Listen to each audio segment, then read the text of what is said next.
personne par ici. C'est surtout des pavillons avec des petits jardins et on n'entend jamais de cris. C'est pour ça que ça m'a pris un bon moment avant de comprendre ce qu'elle me disait, cette femme. Mais comment ça, mort, j'ai dit. Une attaque? Ah non, elle a dit, vous n'y êtes pas, vous voyez bien. Je suis venue pieds nus.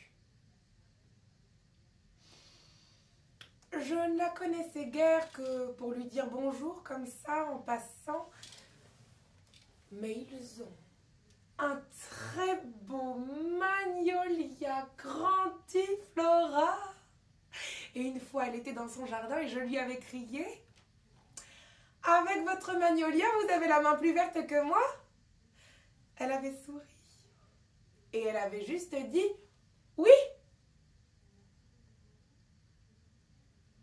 Et comme je n'avais pas d'autres remarques toutes prêtes pour enchaîner, on en était resté là.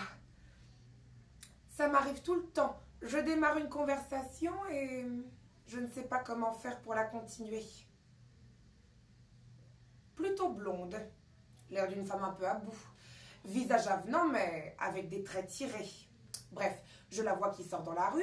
Elle attend que j'arrive jusqu'à leur portail et elle me dit « Je sais qu'on ne se connaît pas bien, mais il est arrivé quelque chose à Monsieur Corcodale. » J'étais pressée parce que j'avais prévu d'attraper le 8h53 qui me dépose devant Marks & Spencer. Mais bon, je l'ai suivi jusque chez elle. Il n'est pas dans son assiette, j'ai demandé. Non, elle a dit, j'ai l'impression qu'il est mort.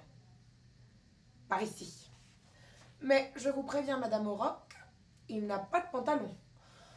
Oh, j'ai dit, j'en ai vu d'autres. Je suis bénévole à l'hospice 2 fois par semaine. Sauf qu'en réalité, je suis simplement chargée de pousser le chariot repas et je n'ai jamais rien vu de trop dramatique.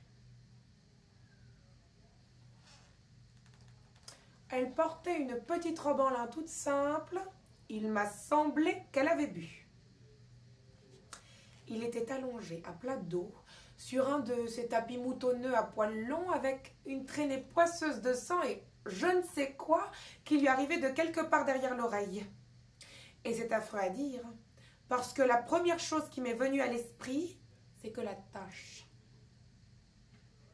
sur le tapis, elle n'arriverait jamais à la faire partir.